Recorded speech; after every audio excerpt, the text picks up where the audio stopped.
ముగ్గురు మోదీలు కలిసి ఆంధ్రప్రదేశ్ రాష్ట్రాన్ని నిర్వీర్యం చేయడానికి కుట్రలు చేస్తున్నారని తీవ్రంగా విమర్శించారు ఏపీ సీఎం చంద్రబాబు. ఫిబ్రవరి 19న వైసీపీ ఎంపీ విజయసాయిరెడ్డి కేంద్ర ఎన్నికల సంఘానికి ఫిర్యాదు చేయడం ద్వారా ఈ కుట్రకు తెరలేచిందన్నారు ఆయన.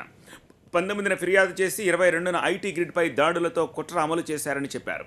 దొంగలు సాక్ష్యాలు ఎక్కడో ఓ చోట విడిచిపెడతారన్న దాన్ని వైసీపీ ఎంపీ నిజం చేశారని తెలిపారు చంద్రబాబు. ఎలక్షన్ కమిషన్కి ఇచ్చిన వినతి పత్రానికి కుట్ర ఎలా అమలు చేయాలన్న యాక్షన్ ప్లాన్ రాసుకున్న కాగితాలు కూడా జోడించి ఇచ్చారని విమర్శించారు. ఇక్కడే దొంగలు దొరికిపోయారని చెప్పారు. ఐటీ గ్రిడ్పై దాడులు చేసి తమ డేటా దొంగిలించుకుపోయారని వివరించారు చంద్రబాబు. ఎలక్షన్ కమిషన్కి ఇచ్చిన ఫిర్యాదు, యాక్షన్ ప్లాన్లను మీడియాకు విడుదల చేశారు ముఖ్యమంత్రి చంద్రబాబు. 19/2/2019 చీఫ్ ఎలక్షన్ కమిషనర్కి ఒక వినతిపత్రం ఇచ్చాడు విజయసాయిరెడ్డి. ఏమని ఇచ్చాడు? ఆంధ్రప్రదేశ్లో illegal access to digital data of individuals by Telugu Desam party complaint action regarding. ఇది కంప్లైంట్. 22వ తారీఖున అంటే 3 రోజుల తర్వాత దాన్ని మెరుగులు దిద్ది ఏమనుకున్నారంటే అక్కడ రావడం కొంత అటు ఇటు అయినా యాక్షన్ స్టార్ట్ చేయాలి కాబట్టి మోర్ కోఆపరేటివ్ గవర్నమెంట్, కుట్రలో భాగస్వామ్యమైన గవర్నమెంట్, అక్కడ తెలంగాణ గవర్నమెంట్ ఉంది. ఇమ్మీడియట్గా అక్కడి నుంచి ఇక్కడికి వచ్చి ఒక నోట్ వాడికి ఇచ్చారు. ఆ నోట్ ఎక్కడైతే ఎలక్షన్ కమిషన్కు మీరు తమాషా అంటే ఎలక్షన్ కమిషన్కు ఒక కంప్లైంట్ ఇచ్చారు. అందులో వీళ్ళు ఒక యాక్షన్ ప్లాన్ తయారు చేసుకున్నారు. ఆ కంప్లైంట్ అనగానే ఈ యాక్షన్ ప్లాన్ కూడా చేశారు ఎలక్షన్ కమిషన్కి. ఎలక్షన్ కమిషన్ ఏం చేశారంటే కంప్లైంట్ రాసుకొని యాక్షన్ ప్లాన్ కూడా సీరియల్ నెంబర్లు వేసి అవన్నీ యాక్షన్ పంపించారు.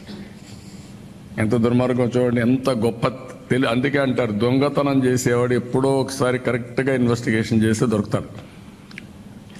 IT grid India private limited software company దానిపైన దాడులు చేశారు.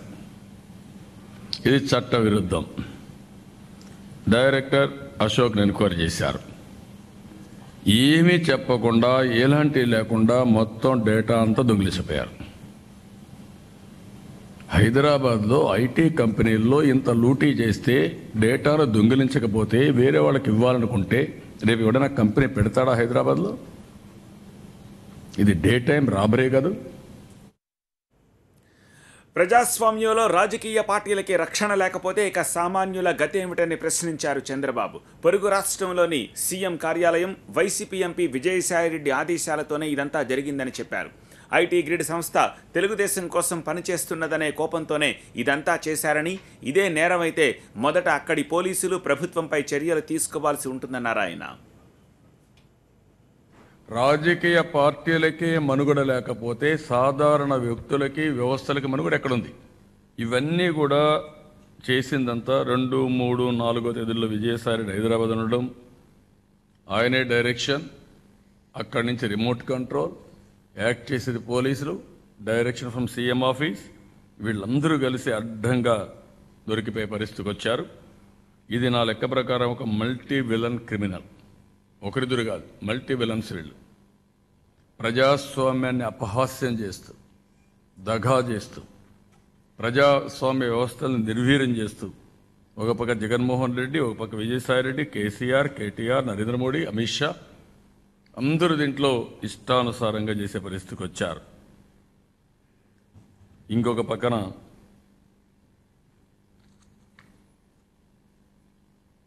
ఇంతవరకు మీరు చూస్తే హైదరాబాద్లో నేరం జరిగింది కానీ ఎక్కడ చేశారు కానీ అవన్నీ చెప్పకుండా ఇవన్నీ చేసే పరిస్థితికి వచ్చారు. 10 సంవత్సరాలు మీరు ఒకసారి చూస్తే ఒక సాఫ్ట్వేర్ కంపెనీ పైకి రావాలంటే చాలా సమయం పడుతుంది. 10 years కష్టపడ్డాడు అతను. అదే మరి 100 మంది 120 మెంబర్స్ ఒక తెలుగుదేశం పార్టీకి అవుట్ సోర్సింగ్ చేశాడనే నెపంతో అతను ఎంత క్షోభకు అంత క్యారియర్ నాశనం చేసే పరిస్థితికి వచ్చారు. ఇది ఎంత దుర్మార్గం మనం ఆలోచించాల్సిన అవసరం ఉంది. ఇంకొక పక్కన 2వ తారీఖు అర్ధరాత్రి ఫిర్యాదు వస్తే 4వ తారీఖు పరారైపోయారని అక్కడి నుంచి మొదలుపెట్టారు. 3వ తారీఖు ఆదివారం, 4వ తారీఖు మనకు శివరాత్రి వీకెండ్. అయితే 24 గంటల్లో పరారైపోయాడు, మేము ఇష్ట ప్రకారం చేస్తున్నామని చెప్పి మాట్లాడే పరిస్థితికి వచ్చారు. నేను అడుగుతున్న తెల్ల కాగితాల పైన VROలతో ఏ విధంగా సంతకాలు పెట్టించుకున్నారు? అది కోర్టుకే సబ్మిట్ చేశారు. ఇది నేరం అయితే ఫస్ట్ తీసుకోవాల్సిన పోలీసుల పైన యాక్షన్, ఆ ప్రభుత్వం పైన యాక్షన్ తీసుకోవాలి ఇలాంటి తప్పుడు పనులు చేసింది. ఇది 5 కోట్ల ఆంధ్రుల ఆత్మ గౌరవానికి సంబంధించిన విషయమని, హైదరాబాద్లో కూర్చొని కుట్రలు చేస్తే సహించేది లేదని హెచ్చరించారు చంద్రబాబు. మా కష్టార్జితం వెనక్కివ్వరు, వాడుకున్న కరెంటుకు డబ్బులివ్వరని, పైగా మేమే ఇవ్వాలని చెప్తున్నారని చెప్పారు ఏపీ సీఎం చంద్రబాబు. 5 కోట్ల ప్రజల ఆత్మ గౌరవానికి సంబంధించిన విషయం. నీ కేసుల కోసం, నీ ప్రయోజనాల కోసం నువ్వు ఈ వైఎస్ఆర్ కాంగ్రెస్ పార్టీ, కేసీఆర్, ఢిల్లీలో ఉండే మీ నాయకులంతా కుట్రలు బంతే కబద్దార్, జాగ్రత్తగా ఉండండి. మీ ఆటలు సాగనీయం. మీరు ఇవ్వాల్సిన ఆస్తులు మాకు ఇవ్వలేదు. 60 సంవత్సరాల కష్టార్జితం. నేను కూడా ఆ రోజు చాలా అన్ని విధాల ప్రయత్నం చేశాం. 60 సంవత్సరాల కష్టార్జితం నువ్వు ఇవ్వలేదు, మీ తెలంగాణ ప్రభుత్వం ఇవ్వదు. నిన్న ప్రత్యేక రాష్ట్రం అయిన తర్వాత 5,000 కోట్ల రూపాయలు కరెంటు వాడుకొని తిరిగి మనం డబ్బులు ఇవ్వాలని ఎదురుదాడి చేస్తున్నారు. ఎంత దుర్మార్గమైన కార్యక్రమం మనం ఆలోచించాల్సిన అవసరం ఉంది. విభజన చట్ట హామీల్ని నరేంద్ర మోడీ చేయరు, ప్రత్యేక హోదా ఇవ్వరు, చట్టంలో ఉండే పోలవరానికి డబ్బులు ఆయన ఇవ్వడు. ఈయన ఇప్పుడు మాట్లాడుతున్నాడు, ఏదైతే పోలవరం గోదావరి అదే మరిగా పెన్నా నదుల అనుసంధానం కూడా వీలు కాదని కంప్లైంట్ పెట్టే పరిస్థితికి వచ్చాడు. పోలవరం ప్రాజెక్ట్ని కాదనే పరిస్థితికి వచ్చాడు. వీరు కాళేశ్వరం కట్టచ్చు, వీళ్ళు లిఫ్ట్ ఇరిగేషన్ కట్టుకోవచ్చు, కానీ ఇక్కడ మాత్రం ఈ రాష్ట్రంలో ఇది జరగకూడదు. ఎవరు మీకు ఈ అధికారం ఇచ్చారని అడుగుతున్నాను. కేంద్ర ప్రభుత్వం ఏమాత్రం కూడా మాట్లాడరు. ఇంతవరకు చట్టంలో ఉండేటి ఏమి కూడా ఫైనలైజ్ చేయరు. ఇదివరకు గోదావరి ట్రిబ్యునల్ ఏమని చెప్పి పెట్టారు, కృష్ణా బోర్డు ఏమన్నారు, గోదావరి బోర్డు ఒకటి, కృష్ణా రివర్ బోర్డు ఒకటి, 2 బోర్డులు ఏమన్నారు. ఎందుకు వేయలేదు మీరు? విషయం మీరు గుర్తుపెట్టుకోవాల్సింది. వీళ్ళ ఆటలు సాగనీయం. తెలుగువారి ఆత్మ గౌరవానికి సంబంధించిన విషయం ఇది.